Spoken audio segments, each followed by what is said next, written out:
Welcome to Up an Octave, a podcast by Sonivia. I'm your host, Rue Spence, founder of Sonivia, the podcast management agency that helps women and non-binary people take up space in podcasting. Up an Octave is here to support you in your podcasting journey, from how to market yourself, how to sound great, how to edit for your specific voice, and how to make your podcast feel like magic. Thanks for tuning in. Let's get into it.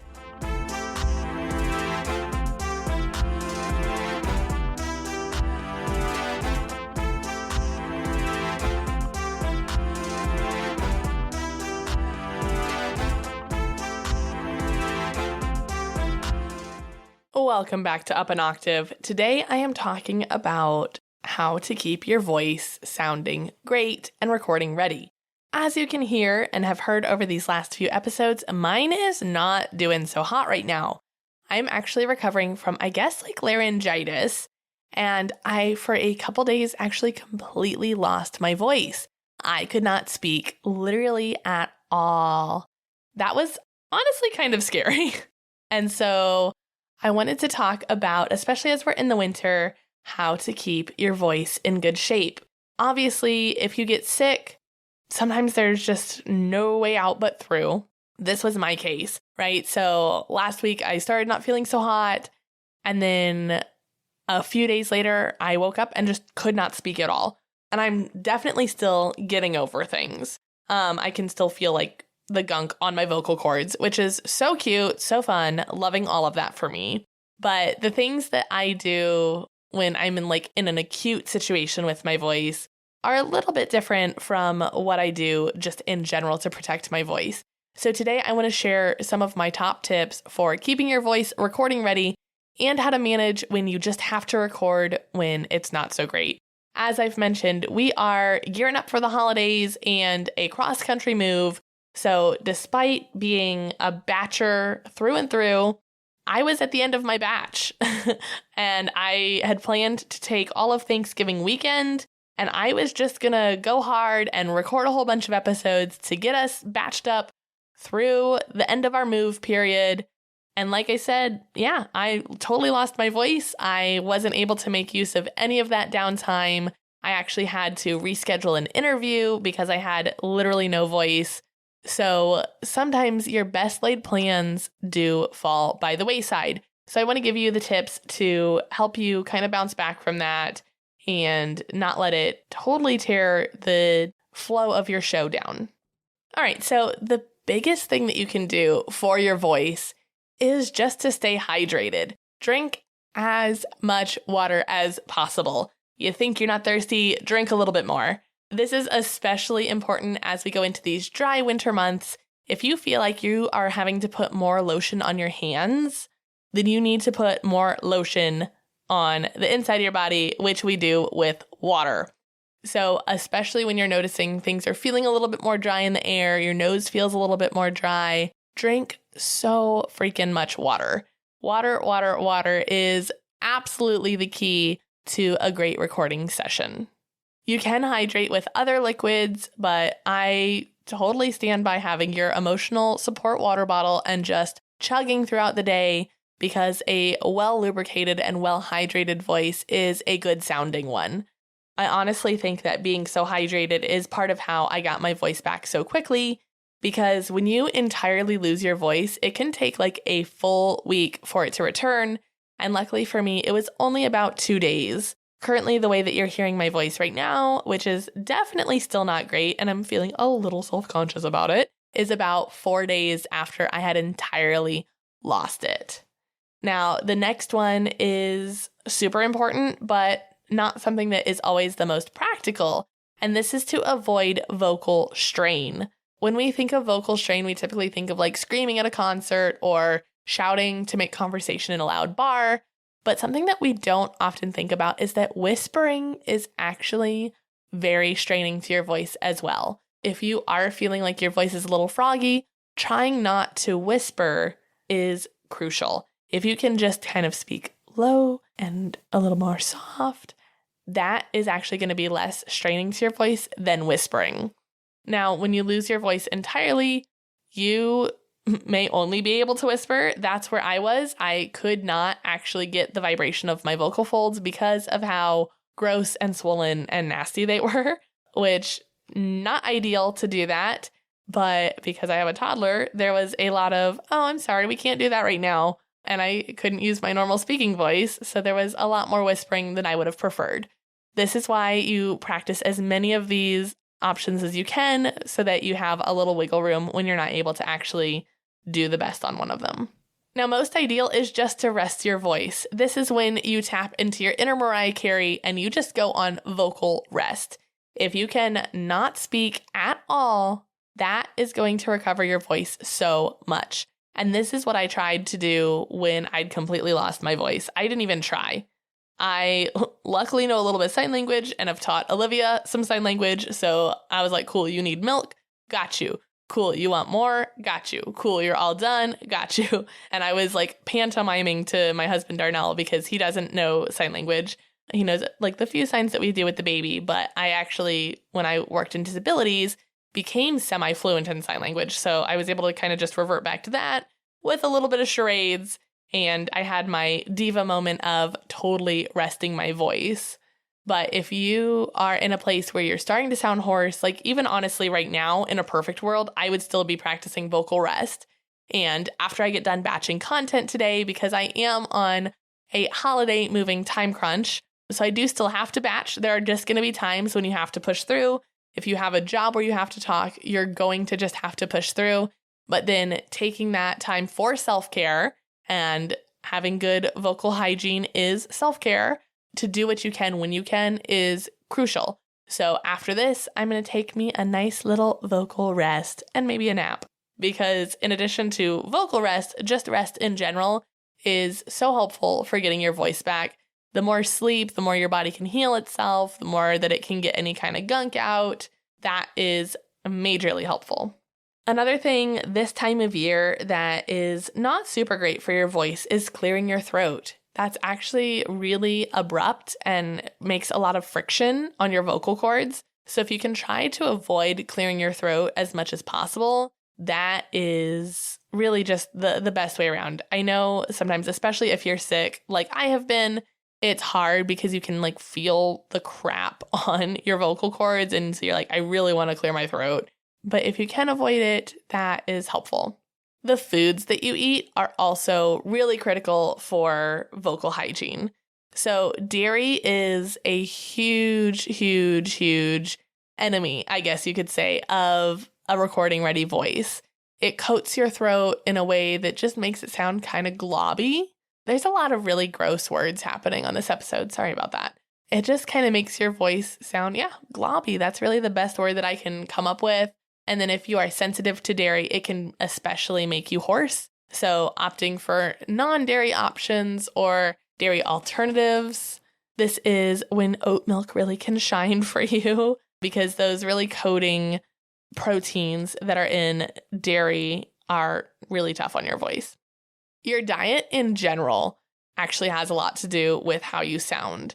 One of the big things that I have heard is that spicy foods are not good for you while you're sick because they can create more like acid reflux and your body works harder to like coat to protect itself because it sometimes reads spice as a threat. I actually find the reverse to be true. When I'm having difficulties with my voice, I find that a little bit more spice actually helps clear things out for me. I make a tea that has a bunch of ingredients. We'll actually talk about some of them later. But I put like a dash of cayenne pepper in it, and I find that it helps me to speak a little bit more clearly, and it also helps to eliminate some of the throat pain that can come because capsaicin is a natural pain reliever. So this is one of those things where it's like, I know that the medical advice is contraindicating what I'm saying, and obviously I am not a doctor, so play around and do what feels best for you, but you may be someone who is more sensitive to spice, or you may be someone who it kind of helps keep the body warm. The capsaicin helps to alleviate some of the pain. So play around with it, see what works for you. The other dietary things to consider are to limit your caffeine and alcohol intake. These are both very dehydrating. That's why, like, if you wake up after a good night, you're like, oh my God, I feel like crispy. I'm so dehydrated. And that is because alcohol actually does pull out the moisture. And the same with caffeine being a diuretic. It's going to leach the moisture out as well, which does dry your voice. And it also just puts a little bit more stress on the body when your body needs to work on repairing whatever is going wrong that's making you sound all froggy. So if you can, just take a little backseat with the caffeine and the alcohol. This is so hard for me. I have had like 1 cup of coffee in this entire week, and your girl is so struggling. I am so struggling because I'm not sleeping well at night because I keep like waking up with stuffy head and all that crap. And I still have a 15-month-old. So yeah, things are rough out here for your girl. I'm, of course, a huge fan of using tea. I'm sure that Tanya over at the Tea with Tanya podcast could hook you up with some voice-saving remedies. My favorite is going to be the traditional medicinals. That's so fun to say. Traditional medicinals. Throat coat tea. That is clutch. I have used that for years. There was actually, my voice just tends to go out really easily. I don't know why. And of course, I've chosen a lot of speaking professions and hobbies.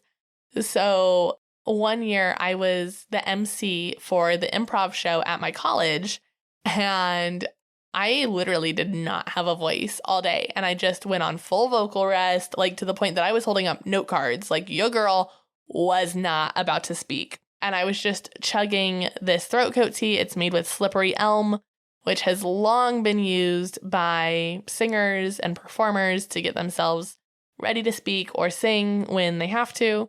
And after just chugging that and being on vocal rest, I was actually able to MC the show. I didn't sound great. I sounded probably about like I sound right now, but I was able to make it work. So yeah, the slippery elm is great. Lozenges are awesome. I'm a Ricola girly. They have these caramel ones that are so good that have just a little bit of menthol, because a lot of menthol just makes me feel like I'm breathing fire like a dragon. So I really like a lozenge. Fisherman's Friend lozenges are really well known. I had a vocal coach who she swore by those. So Fisherman's Friend lozenges, just cough drops in general, hard candies, anything that's going to lubricate your mouth more is going to be helpful. If you do have some that have some kind of medicated elements with like menthol or pectin or, whatever that is, that can be an added benefit. But I'm a big lozenge girly. Another tip that we used to use in theater that I've heard other people talk about is actually Lay's potato chips, which, you kind of think you like, oh, you want to eat more nutritiously when you're under the weather. I swear by these. Like, Lay's potato chips when your voice is not doing so hot is so clutch for me. And I've heard that the reason that it works so well is twofold. It's because of the salt, which again, we want to stay hydrated, but the salt kind of helps to draw out some of the crap that's impacting your voice. But then also the oil that makes them greasy helps to lubricate your voice. I have watched performers like smash a bag of Lay's potato chips before they had to go on if they were feeling a little froggy. And it does. It works every time. So that's something to consider if you're like, oh crap, I have an interview that I cannot bail on. I have to sound better. Go smash some potato chips. Of course, to take a tip out of Mariah Carey's book again, humidifiers. If you don't have a humidifier, you can just like make a simmer pot on the stove that's got just water. I like to add lemon slices, cinnamon, things that are going to make my house smell good, things that have like healing properties. Your girl's a little on the witchy side, so I like to do things like that. But just anything that gets humidity into your environment. If you can take a shower right before you record and really open things up, that's super helpful. Or just sit in your bathroom while it's steamy. That can really be a game changer for your voice. And so in general, even when you're not struggling with your voice, there are still some things that you can do just to help take care of it. So a big one is you can do your vocal warm-ups. This just helps get your voice ready to perform, ready to be used in a different way. You may notice that you can talk on the phone for an hour and be totally fine. But when you record a podcast for 20 minutes, you're like, oh my God, my voice feels really fatigued. That's just because even subconsciously, you are using your voice differently. So in addition to those vocal warm-ups, that's where your posture is really important. So using that good diaphragmatic breath, sitting up straight so that you can use more of your voice, that's helpful. breathing exercises to help with your breath control so that you can have more power, so that your voice doesn't have to work so hard. That can be incredibly helpful. And then again, of course, planning so that you don't have to record when things are not working so well. As I mentioned, that's kind of my goal, is to always have content batched out. But there is going to potentially be a time where you get to the end of your batch and you just have to power through.